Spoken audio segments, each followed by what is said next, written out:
Hi everyone. तो आज के इस वीडियो में हम पढ़ने वाले हैं मोल कंसेप्ट के बारे में, जो कि काफ़ी इम्पॉर्टेंट है। ठीक है, तो चलिए हम स्टार्ट करते हैं।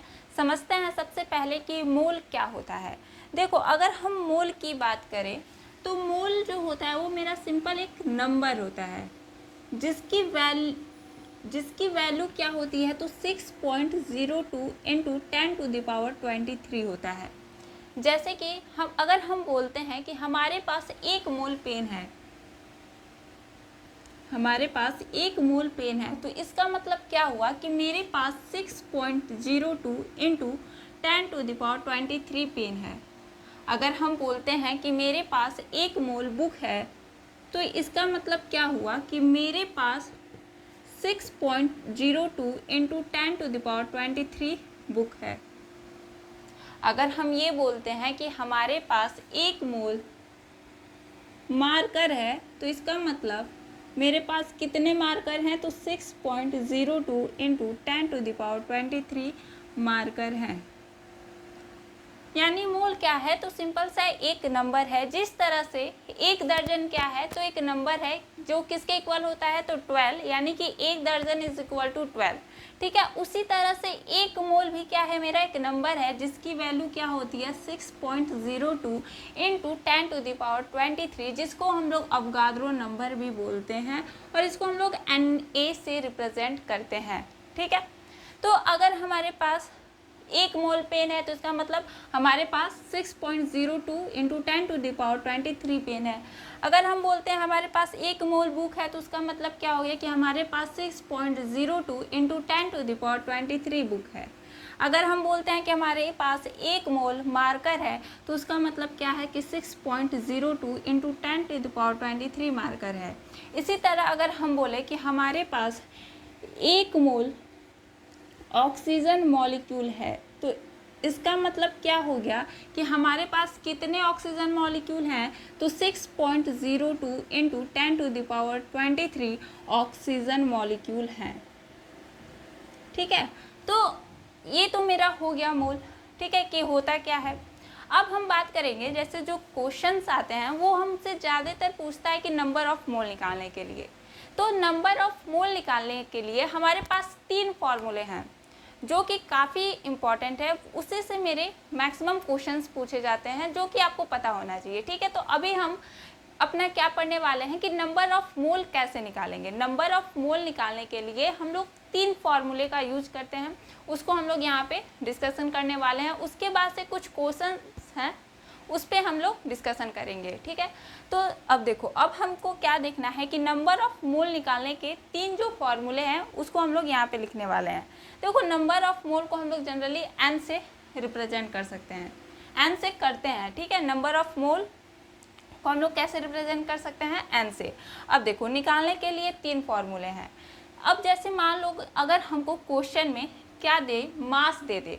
अगर हमको क्वेश्चन में क्या दे रहा है, मास दे रहा है, तो हम कौन सा फॉर्मूला यूज करेंगे, given mass divided by molecular मास। अगर क्वेश्चन में मेरा क्या दे दिया है, मास दे दिया है, तो हम लोग कौन सा फॉर्मूला यूज करेंगे, given mass divided by molecular मास। अगर क्वेश्चन में मॉलिक्यूल दिया है तो मॉलिक्यूलर मास, एटम दिया होगा तो एटॉमिक मास। ठीक है, तो जैसा क्वेश्चन में दिया होगा वैसे ही हम उसका मॉलिक्यूलर मास या फिर एटॉमिक मास निकालते हैं। ठीक है, अब देखो, ये तो हो गया। जैसे कि मान लो कि हमसे कोई पूछे कि फाइंड, क्वेश्चन है हमारे पास क्या, find number of mole, find number of mole. ठीक, किसका हमको मोल निकालना है, तो 64 ग्राम H2O का। तो कैसे हम लोग निकाल पाएंगे, तो देखो, इसी फॉर्मूले का यूज करके हमने क्या पढ़ा, नंबर ऑफ मोल निकालने का क्या फॉर्मूला होता है, given mass divided by molecular मास। तो यहाँ पे मास कितना दिया है, 64। ठीक है, और यहाँ पे H2O जो है उसका मॉलिक्यूलर मास क्या होगा, तो इसको हम लोग ऐसे तो याद हो जाना चाहिए। आप लोग क्वेश्चन में इतना यूज करोगे कि आपको कुछ ऐसे मॉलिक्यूल्स हैं, आपको उनका मॉलिक्यूलर मास याद हो जाना चाहिए। जैसे कि मेरा H2O हो गया, CO2 हो गया, और भी कई सारे ऐसे मॉलिक्यूल्स आएंगे जो बार बार क्वेश्चंस में आते ही रहेंगे, उनको आपको याद कर लेना। आप बार बार निकालने तो बैठोगे नहीं, आपको याद हो जाने चाहिए। देखो, अब H2O का मॉलिक्यूलर मास कैसे निकालेंगे, तो हाइड्रोजन का एटॉमिक मास क्या होता है 1 होता है कितने बार 2 बार है तो कितना हो जाएगा 2 प्लस ऑक्सीजन का एटॉमिक मास कितना होता है 16 तो 2 + 16 कितना हो जाएगा 18 यानी कि हमारा H2O का जो मॉलिक्यूलर मास आया वो क्या आया 18 आया यानी कि 64/80 जो भी हमारा आएगा वो क्या हो जाएगा मेरा नंबर ऑफ मोल निकल जाएगा किसका 64 ग्राम H2O का। ठीक है तो इस तरह से हम लोग नंबर ऑफ मोल निकालते हैं। तो देखो 64/80 है तो मेरा कितना आ जाएगा 3 आ जाएगा। तो यहाँ पे यानी कि कितना मोल निकला तो 3 निकल गया। ठीक है तो ऐसे ही हम लोग क्या करते हैं नंबर ऑफ मोल निकालते हैं कब अगर हमको क्वेश्चन में मास दिया होगा तब। अब देखो पहला तो फार्मूला हमने पढ़ लिया, दूसरा फार्मूला क्या है, दूसरा फार्मूला होता है अगर हमको क्वेश्चन में नंबर ऑफ एंटिटीज दे दे, क्या दे दे नंबर ऑफ एंटिटीज। एंटिटीज का मतलब क्या है कि अगर हमको क्या दे दे नंबर ऑफ मॉलिक्यूल दे दे या नंबर ऑफ एटम्स दे दे या नंबर ऑफ आयंस दे दे। ठीक है एंटिटीज का मतलब मेरा मॉलिक्यूल एटम या फिर आयन से है, अगर उनके नंबर दे देता है तब हम लोग कैसे निकाले तो उसके लिए फॉर्मूला होता है मेरा n डिवाइडेड बाई Na, जहाँ पे n जो है वो है number of entities, number of entities. और एंटिटीज का मतलब क्या है मेरा, एंटिटीज का मतलब मेरा एटम से है, मॉलिक्यूल से है, आयन से है। ठीक है तब हम लोग ये फॉर्मूला यूज करेंगे। अगर क्वेश्चन में मेरा नंबर ऑफ एंटिटीज देगा और हमसे पूछेगा कि नंबर ऑफ मोल बताओ तो हम लोग डायरेक्ट क्या करेंगे जो भी नंबर ऑफ एंटिटीज होगा उसमें Na से डिवाइड कर देंगे। Na क्या है मेरा तो अवगाद्रो नंबर होता है जिसकी वैल्यू क्या होती है तो 6.02 × 10⁻23। ठीक है अब देखो ये तो हो गया मेरा दूसरा फार्मूला। अब हम देखते हैं अपना तीसरा फार्मूला। तीसरा फार्मूला क्या है मेरा वॉल्यूम इन लीटर। अगर मेरे क्वेश्चन में मेरा STP पे वॉल्यूम दे, हमने क्या बोला STP पे वॉल्यूम दे। STP का मतलब क्या है कि स्टैंडर्ड टेम्परेचर एंड प्रेशर, यानी कि ये कंडीशन है कि जब मेरा टेम्परेचर 25 डिग्री सेल्सियस और प्रेशर जो है वो 1 atm होगा तब हम उस कंडीशन को क्या कहेंगे STP का कंडीशन है। यानी standard temperature and pressure, temperature कितना होना चाहिए 25 डिग्री सेल्सियस और प्रेशर कितना होना चाहिए तो 1 atm।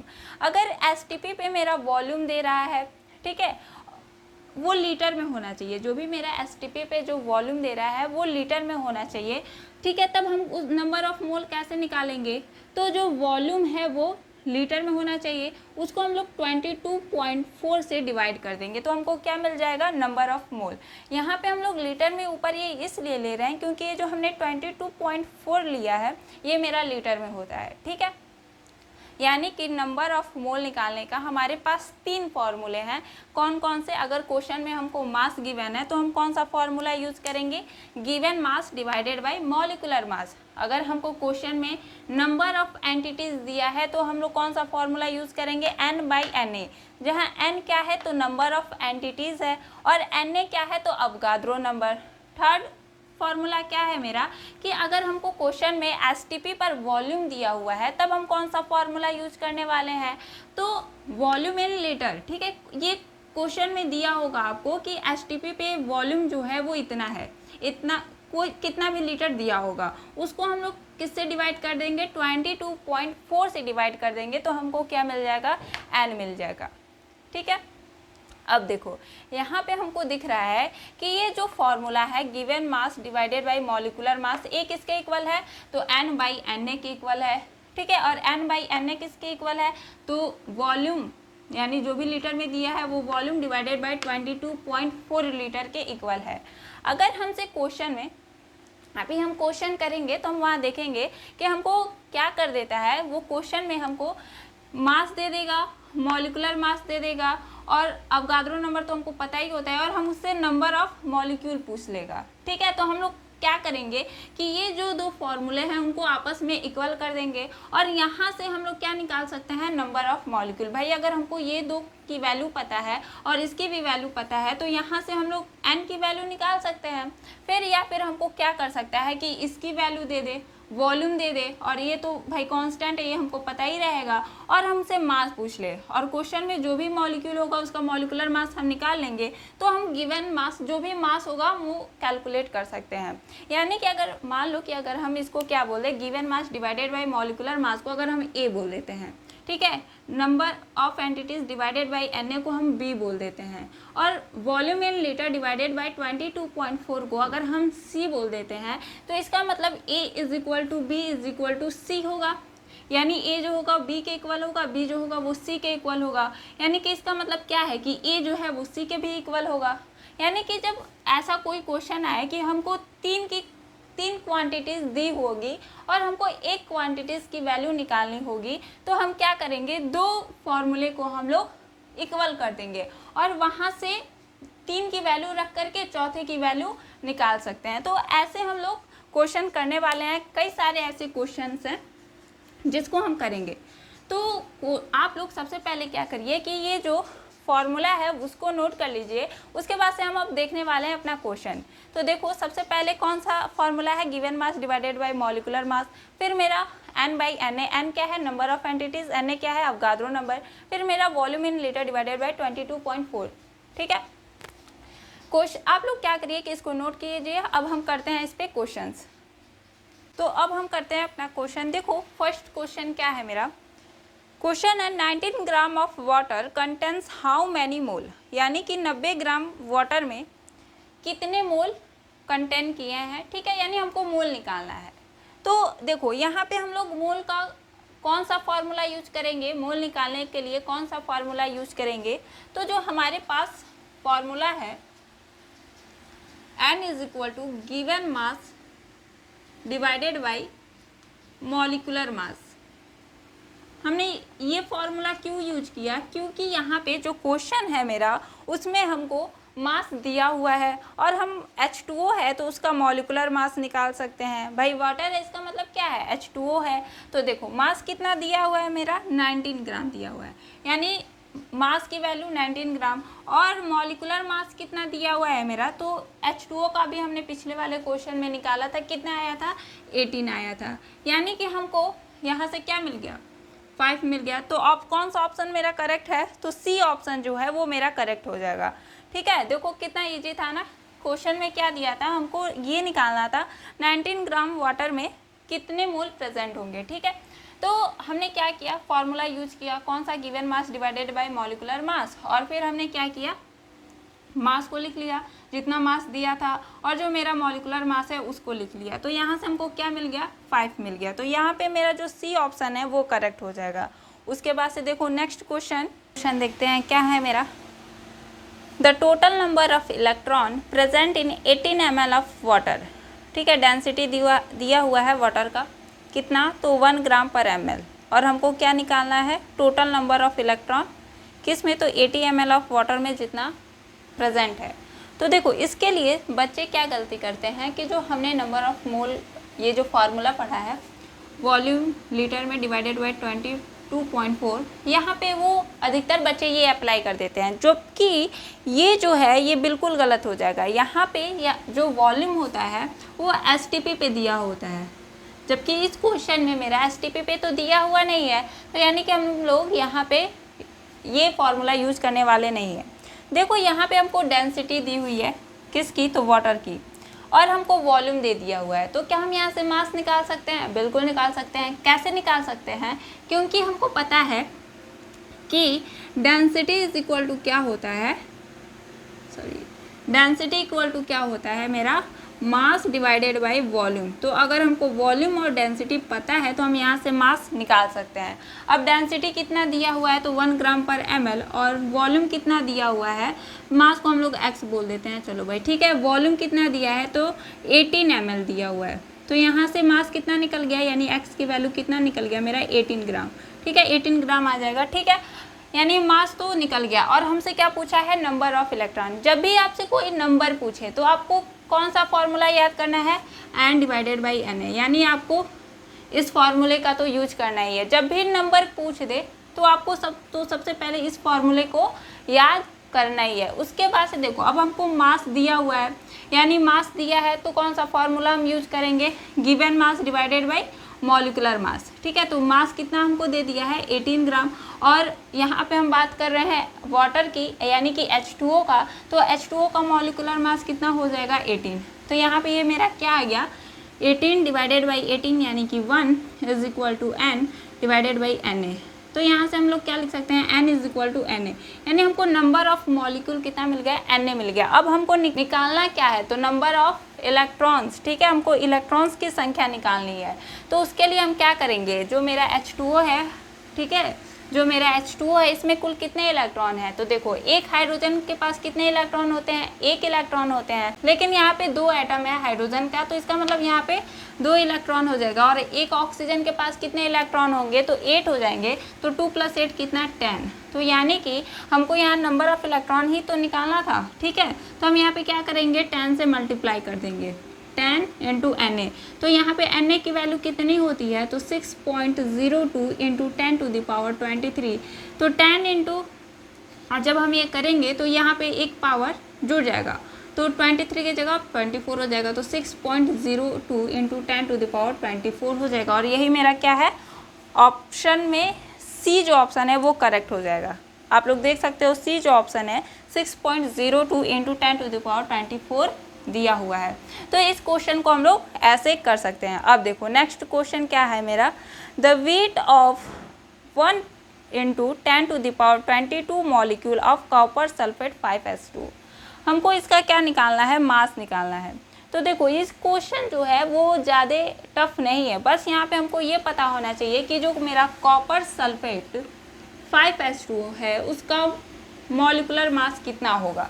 तो आपको पता होना चाहिए कि जो इसका मॉलिकुलर मास होता है वो हो जाएगा मेरा 249.72 होता है, लेकिन हम यहाँ पे 249 ही लेंगे, ठीक है, कैलकुलेशन इजी हो जाए इसलिए। अब देखो यहाँ पे क्या क्या दे दिया है, देखो हम कहाँ पे इसको इरेज कर देते हैं।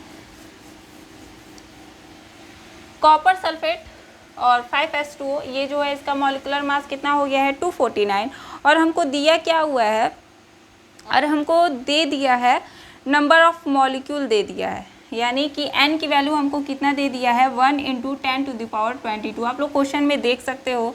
और फिर हमको निकालना क्या है, मास निकालना है, ठीक है। तो हम लोग क्या करेंगे, कौन सा फॉर्मूला यूज करेंगे, given mass divided by molecular mass is equal to किसके इक्वल करेंगे, तो n/Na। हमने इसको क्यों यूज किया है, क्योंकि यहाँ पे n की वैल्यू दी हुई थी, ठीक है, हमको मास निकालना था और हम मॉलिकुलर मास निकाल लिए, कॉपर सल्फेट 5s2 का हमने निकाल लिया, और यहाँ पे n की वैल्यू दिया हुआ है और Na की वैल्यू हमको पता है, तो हम यहाँ से मास निकाल सकते हैं। तो चलो भाई मास को हम x बोल देते हैं, ठीक है, और मॉलिकुलर मास इसका कितना है, तो 249 है, इक्वल टू n कितना दिया हुआ है, तो 10⁻22। अरे 1 × 10⁻22 है, इसको हम लोग 10⁻22 भी लिख सकते हैं, कोई दिक्कत नहीं है, ठीक है, डिवाइडेड बाई Na को हम लोग क्या लिख दे 6.02 × 10⁻23 क्वेश्चन में। अब देखो यहाँ पे जब हम इसको सॉल्व करेंगे तो यहाँ पे जो मेरा x की जो वैल्यू आएगा वो 4.159 के अप्रॉक्स में आने वाला है, ठीक है, 4.159 के अप्रॉक्स में आएगा, जो कि मेरा सी ऑप्शन है वही, ठीक है, वही मेरा करेक्ट होगा। जो मेरा आप लोग जब इसको सॉल्व करोगे तो x की जो वैल्यू आएगी वो 4.159 के अप्रॉक्स में ही आएगा, जो कि ऑप्शन सी है। तो आप लोग देख सकते हो, आप लोग कैलकुलेशन करना, ठीक है। अब देखो नेक्स्ट क्वेश्चन देखते हैं। नेक्स्ट क्वेश्चन क्या है मेरा, नेक्स्ट क्वेश्चन है वो क्या है, द नंबर ऑफ मॉलिक्यूल। चलो पहले हम इसको इरेज कर देते हैं, उसके बाद से उस क्वेश्चन को डिस्कशन करते हैं। तब तक आप इसको करो, कोशिश करो। क्या दिया हुआ है, the number of molecule 4.25 gram of ammonia is about, ठीक है, हमको नंबर ऑफ मॉलिक्यूल निकालना है। क्या क्या दिया हुआ है, मास दे दिया है, हमको मास दे दिया हुआ है और हमको नंबर ऑफ मॉलिक्यूल निकालना है। तो इसके लिए हम क्या करेंगे, given mass divided by molecular mass is equal to n/Na, ये फॉर्मूला यूज करेंगे। मास दे दिया है, कितना दिया, 4.25 ग्राम, ठीक है, 4.25 ग्राम दे दिया है। अमोनिया का जो मॉलिकुलर मास होता है वो 17 होता है, आप लोग निकाल सकते हो, ठीक है, इज इक्वल टू n हमको पता ही करना है, और Na की वैल्यू क्या है, तो 6.02 × 10⁻23, ठीक है। आप लोग इसको सॉल्व करिएगा और बताइएगा कि इसका आंसर कितना आया है, ठीक है। वैसे आप लोग जब सॉल्व करोगे तो आपको जो आएगा 1.5 इंटू 10⁻23 सॉल्व करने पे मेरा ये आएगा, ठीक है। तो आप लोग देख लेना कि आप लोग का सही आ रहा है या नहीं, ठीक है। तो मेरा जो ऑप्शन बी होगा वो करेक्ट होगा। उसके बाद से नेक्स्ट क्वेश्चन देखो। नेक्स्ट क्वेश्चन क्या बोला है मेरा, 3.5 gram of carbon monoxide at 0 degree Celsius and 760 millimetre pressure contains how many molecule. हमको मॉलिक्यूल निकालना है, क्या दे दिया है, मास दे दिया है, ठीक है। और किसका निकालना है, तो कार्बन मोनोऑक्साइड का। तो ये भी इसी फॉर्मूले से हम लोग निकाल सकते हैं। हमको क्या दे दिया है, मास दे दिया है, तो यहाँ पे मास की जगह 3.5 रखेंगे। कार्बन मोनोऑक्साइड का मॉलिक्यूलर मास निकाल लेंगे, कितना होगा कार्बन मोनोऑक्साइड का। कार्बन का एटॉमिक मास कितना हो जाएगा 12 और ऑक्सीजन का 16। तो ये मेरा कितना आ जाएगा मेरा 28 आ जाएगा, ठीक है। कार्बन मोनोऑक्साइड का कितना आ जाएगा 28। भाई कार्बन का एटॉमिक मास 12, ऑक्सीजन का 16, 12 और 16 कितना हो जाएगा 28, ठीक है, ठीक। अब कार्बन मोनोऑक्साइड का मॉलिक्यूलर मास अगर निकल गया तो ये अब देखो मास दे दिया, मॉलिक्यूलर मास निकल गया और एन हमको पता करना है और एन हमको पता है, तो एन हम लोग निकाल सकते हैं। जो अभी इसी जैसे अभी पिछला क्वेश्चन किए थे वैसे ही उसी पैटर्न पे ये भी क्वेश्चन है, आप लोग करिएगा, ठीक है। अब देखो नेक्स्ट क्वेश्चन क्या है, the largest number of molecule is in. हमको बताना है कि ये जो चारों ऑप्शन है उसमें से सबसे अधिक नंबर ऑफ मॉलिक्यूल किसके पास है, ठीक है। तो चलो ये करते हैं क्वेश्चन। इस तरह का क्वेश्चन बहुत पूछता है।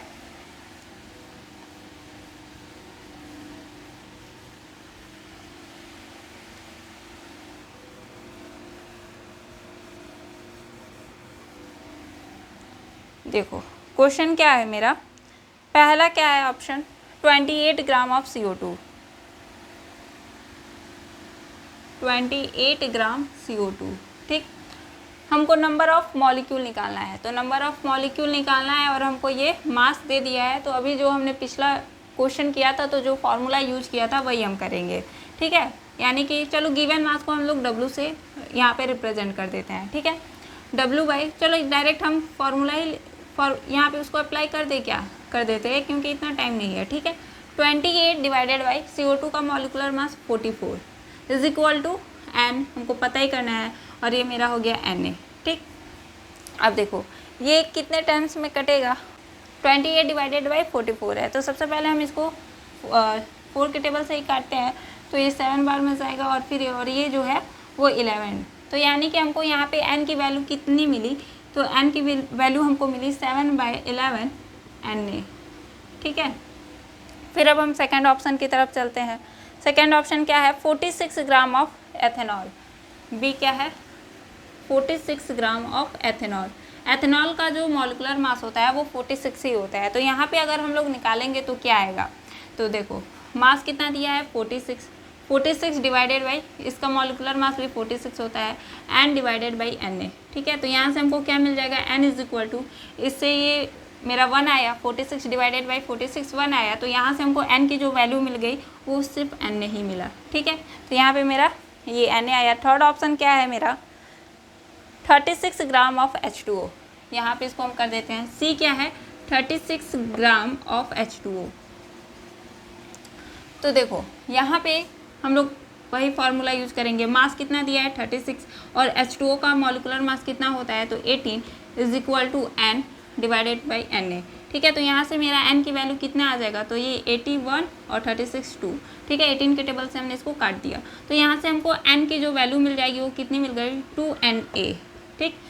अभी तक तो जितना हम लोग निकाले हैं उसमें से सबसे अधिक तो यही आया है। देखो पहला क्या आया था मेरा 7/11 यानी 0 पॉइंट समथिंग कुछ आएगा Na। फिर दूसरा जब हमने निकाला तो क्या आया Na आया, ठीक है। और फिर जब हमने तीसरा निकाला तो 2Na। तो अभी तक तो सबसे अधिक यही है। और D क्या है मेरा, और D है मेरा 54 gram of N2O5, 54 gram of, कहाँ लिख दे इसको, चलो यहाँ लिख देते हैं, आ रहा है नीचे, तो इसको हम लिख देते हैं क्या है मेरा, तो 54 ग्राम N2O5 है। तो सबसे पहले N2O5 का हम लोग मॉलिक्यूलर मास निकाल लेते हैं, तो क्या हो जाएगा, तो देखो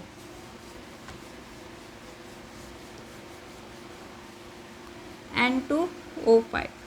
एक नाइट्रोजन का 14 होता है तो 2 ऑक्सीजन का 28 प्लस 18, ठीक है। 5 ऑक्सीजन है तो कितना हो जाएगा मेरा 18 हो जाएगा। तो यहाँ से मेरा क्या आ जाएगा 8 और 8 9 10 108 आ गया मेरा, ठीक है। तो यानी कि N2O5 का जो मॉलिक्यूलर मास होता है वो कितना होता है 108 होता है। अब देखो इसका अगर हम लोग निकालेंगे तो क्या आएगा, मास कितना दिया हुआ है, तो मास जो है वो मेरा दिया हुआ है 54 ग्राम, ठीक है। तो 54 ग्राम और फिर मेरा इसका मॉलिक्यूलर मास कितना आया 108। एन हमको निकालना ही है और एन हमको पता ही है। तो यहाँ से जब हम एन निकालेंगे तो कितना आ जाएगा, तो 54/108 Na, जो कि 0 पॉइंट समथिंग कुछ आएगा, यानी ये भी कम है। यानी सबसे अधिक किसके लिए नंबर ऑफ मॉलिक्यूल जो है सबसे अधिक किसके लिए है, तो 36 ग्राम ऑफ H2O। तो मेरा जो ऑप्शन सी है वो सही हो जाएगा, ठीक है। तो ऐसे क्वेश्चन को हम लोग इसी तरह से करते हैं। फिर देखो नेक्स्ट क्वेश्चन क्या है मेरा, how many atoms are present in a mole of H2SO4। देखो यहाँ पे जैसे इन अ मोल दे दिया है, वहाँ पे क्या दे दिया, जनरली 1 मोल बोल दिया है, ठीक है। तो आप लोग क्या करोगे, डायरेक्ट फार्मूला यूज़ करोगे, कौन सा, तो नंबर ऑफ मोल निकालने का जो आप लोग फार्मूला जानते हो N/Na, ठीक है। N/Na जो आप लोग फार्मूला जानते हो वो आप लोग यूज करोगे, तो आपका कितना आएगा, तो N की वैल्यू ही आपसे पूछ रहा है, ठीक है। तो सबसे पहले आप नंबर ऑफ मॉलिक्यूल निकलेगा, जब आप लोग N/Na फार्मूला यूज करोगे तो आपको सबसे पहले क्या निकलेगा, नंबर ऑफ मॉलिक्यूल निकलेगा। और मोल की वैल्यू कितनी दे दी हुई है, 1 दे दी हुई है, तो इसको हमने 1 के इक्वल कर दिया। अब n इज इक्वल टू क्या हो जाएगा मेरा, Na हो जाएगा। अब हमसे पूछा है number of atom of H2SO4, तो H2SO4 में मेरे कितने एटम हैं, तो देखो H2SO4 की अगर हम बात करें तो इसमें 2 एटम हाइड्रोजन के हैं, 1 सल्फर का है, 4 ऑक्सीजन का है, यानी कि पूरे मेरे 7 एटम हैं। तो हमको ये नंबर ऑफ एटम ही तो पूछा है, ठीक है। तो ये क्या हो जाएगा मेरा 7 Na, और Na की वैल्यू कितनी होती है, तो 6.02 × 10⁻23, यानी कि जो मेरा ऑप्शन डी है वो मेरा करेक्ट हो जाएगा, ठीक है। तो इसको हम लोग को ऐसे करना है। अब देखो नेक्स्ट क्वेश्चन है मेरा, नेक्स्ट क्वेश्चन देखो, नेक्स्ट क्वेश्चन क्या है मेरा, इसको आप लोग खुद से करिएगा। Number of atom in 4.25 gram of ammonia is nearly, ठीक है। नंबर ऑफ एटम निकालना है किसके लिए, अमोनिया के लिए, ठीक है। तो सबसे पहले आप लोग क्या करोगे, नंबर ऑफ मॉलिक्यूल इसी फॉर्मूले से निकालोगे, उसके बाद से उसमें क्या करोगे 4 से मल्टीप्लाई कर दोगे, तो आपको क्या मिल जाएगा, नंबर ऑफ एटम मिल जाएगा। समझ रहे हो आप लोग, इसको किया जाए या आप लोग खुद करोगे, चलो भाई इसको कर लेते हैं।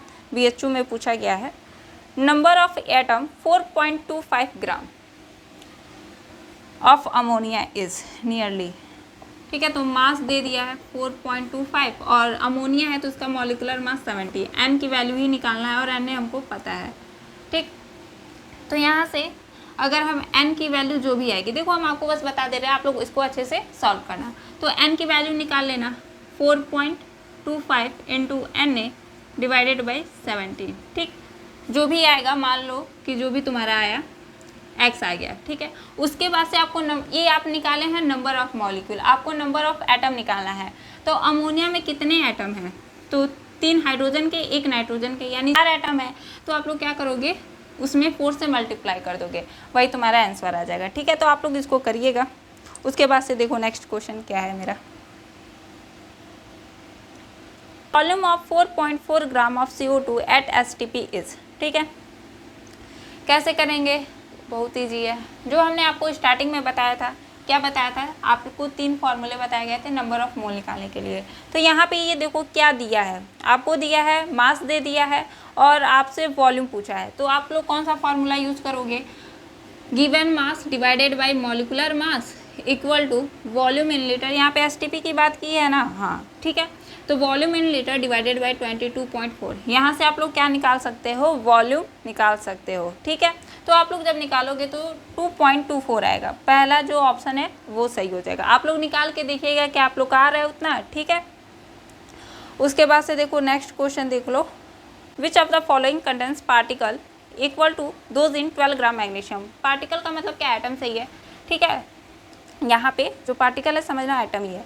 तो यहाँ पे देखो आप लोग सबसे पहले क्या करोगे, 12 ग्राम मैग्नीशियम का नंबर ऑफ एटम निकाल दोगे। तो आप लोग फार्मूला पता ही है, क्या लगाओगे, N/Na = W/ मॉलिक्यूलर मास। समझ रहे हो, अभी जितना अभी मैक्सिमम क्वेश्चन तो हमने इसी फार्मूले पे किया, ठीक है। तो वहाँ से आप लोग क्या करोगे, उसके नंबर ऑफ एटम निकालोगे। उसके बाद से ये जो चारों ऑप्शन है उसका निकालोगे, ठीक है। चारों ऑप्शन के साथ से पहले आप क्या करना, पहले ऑप्शन का निकालना नंबर ऑफ एटम्स, देखना क्या जो आप लोग पहले निकाले हो उसी के इक्वल है। अगर इक्वल होगा तो ठीक है, नहीं तो आप लोग अगर इक्वल नहीं होगा तो आगे अगले ऑप्शन की तरफ चेक करना। तो आप 7 ग्राम नाइट्रोजन का निकालना, अगर आ गया तो ठीक है, वरना नेक्स्ट ऑप्शन पे जाना, ठीक है। तो ऐसे ही आप लोग कर सकते हो, ईजी है। अभी आपने जितने क्वेश्चन किए थे, जो फार्मूला यूज किए थे आपने, यहाँ भी वही फार्मूला यूज करना है। अब देखो नेक्स्ट क्वेश्चन क्या है मेरा, the pair of gases containing the same number of molecule is, ठीक है। यानी कि जो भी ऑप्शन दिए गए हैं उसमें आपको क्या करना है, चलो इस क्वेश्चन को हम लोग कर लेते हैं, काफ़ी अच्छा क्वेश्चन है, ऐसे क्वेश्चंस पूछे जाते हैं। जो पेयर है उसमें से हमको देखना है कि सेम नंबर ऑफ मॉलिक्यूल किस में है।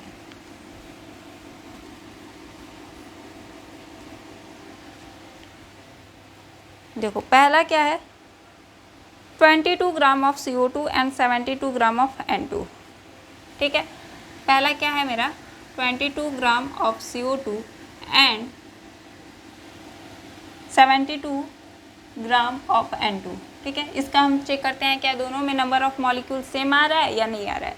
तो देखो, तो वही करेंगे formula use, 22 given mass divided by molecular mass is equal to N/Na। तो यहाँ से मेरा क्या आ जाएगा, ये 1 ये 2, यानी कि यहाँ से आ गया मेरा N = Na/2, N = Na/2। अब इसके लिए अगर हम निकालेंगे तो क्या आ जाएगा, चलो इसको हम इरेज कर देते हैं।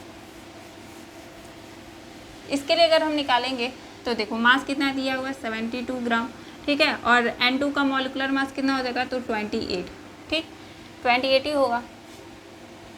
उसके बाद से इक्वल टू नाइट्रोजन जो है उसका हमको क्या निकालना, नंबर ऑफ मॉलिक्यूल निकालना है N, और फिर डिवाइडेड बाई Na। तो यहाँ पे 20, तो देखो इसको हम लोग और फोर्थ के टेबल से काटे तो ये मेरा कितने बार में कटेगा, ये जो है 72 जो है 1 4 5 6 7 यानी 18, ठीक है। और ये जो है ये कितने टाइम में 7, ठीक है। यानी हमको यहाँ पे N की वैल्यू कितनी मिल गई, तो 18/7 Na, ठीक। उसके बाद से हम नेक्स्ट देखते हैं, नेक्स्ट ऑप्शन क्या है मेरा, क्या ये दोनों सेम है, तो बिल्कुल नहीं, तो यानी ये ऑप्शन मेरा करेक्ट नहीं होगा। फिर मेरा बी देखो, बी मेरा क्या है, B option 11 gram of CO2 and 28 gram of nitrogen, ठीक है।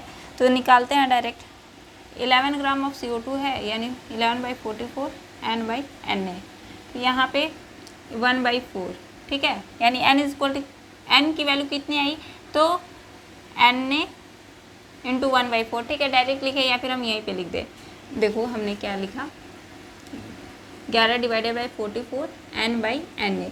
तो यहाँ से ये 11 के टेबल से 4 टाइम में ये कट जाएगा, तो यहाँ से हम क्या लिख सकते हैं, N = 1/4 Na। और दूसरा क्या है मेरा, दूसरा है मेरा 28 ग्राम ऑफ नाइट्रोजन, तो वैसे ही हमको दिख रहा है कि इक्वल होने वाला नहीं है, ठीक है। तो देखो यहाँ पे 28 ग्राम ऑफ नाइट्रोजन, तो मास दे दिया है 28, मॉलिकुलर मास भी 28 ही होता है, तो N/Na, यानी कि हमको यहाँ पे N की वैल्यू क्या मिल गई, Na, ठीक है। 21, ये 28 / 28 है, तो ये 1 बार में कट जाएगा ये। फिर देखो नेक्स्ट क्या है मेरा, 44 ग्राम of CO2 and 7 gram of nitrogen. चलो इसको चेक करते हैं, क्या है मेरा 44 ग्राम ऑफ CO2 यानी 44, मॉलिकुलर मास भी 44, और N निकालना ही है, Na क्या हो जाएगा, तो Na ही है, ठीक है। तो ये मेरा क्या हो जाएगा, N = Na। अब दूसरा चेक कर लेते हैं इसके बगल वाला, तो वो क्या होगा, 7 ग्राम ऑफ नाइट्रोजन यानी 7 / 28 N/Na, यानी 7 के टेबल से ही कट जाएगा ये, 7 4 जा कितना हो जाएगा, 20, 7 4 जा 28, ठीक है। यानी 1/4, यहाँ पे कितना आ जाएगा, 1/4 Na, जो कि इक्वल नहीं है। और यहाँ पे कितना आया है, Na आया, और यहाँ पे 1/4 Na आया है, तो यानी कि ये इक्वल नहीं है। देखो इसको हम लोग क्या लिख सकते हैं, 1/4 Na, यानी कि मेरा जो डी ऑप्शन है वही करेक्ट होगा। अब तो वही एक बच गया है क्या वो 11 gram of CO2 and 7 gram of nitrogen. जाहिर सी बात है वही सही होगा। देखो कैसे निकाल लेते हैं इसको भी।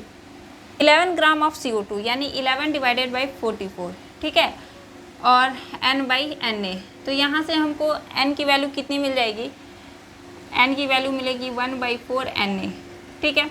अब इसके बगल में देखो 7 ग्राम ऑफ नाइट्रोजन, तो 7 डिवाइडेड बाई 28 और n बाई Na, तो ये 1/4, ठीक है। तो 1/4 इधर भी n की वैल्यू क्या आ जाएगी 1/4 Na, यानी जो मेरा फोर्थ ऑप्शन है वो करेक्ट होगा, ठीक है। तो ऐसे आप लोग क्वेश्चंस ट्राई कीजिएगा, ठीक है। तो देखो अभी तक जितने क्वेश्चन करवाए गए किसी ना किसी एग्ज़ाम में पूछा हुआ ही क्वेश्चन था। और भी क्वेश्चंस हैं जो कि काफ़ी इंपॉर्टेंट है, पर उतना टाइम बहुत ज़्यादा हो गया है, वीडियो ज़्यादा लंबा हो जाएगा, तो इसीलिए इसको हम लोग यहीं पे स्टॉप करते हैं। अगले वीडियो में कोशिश किया जाएगा कि वो क्वेश्चन जो है करवा दिया जाए, ठीक है। तब तक आप इसको अच्छे से पढ़िए और स्वस्थ रहिए, मस्त रहिए। Thank you so much for watching this video. Thank you.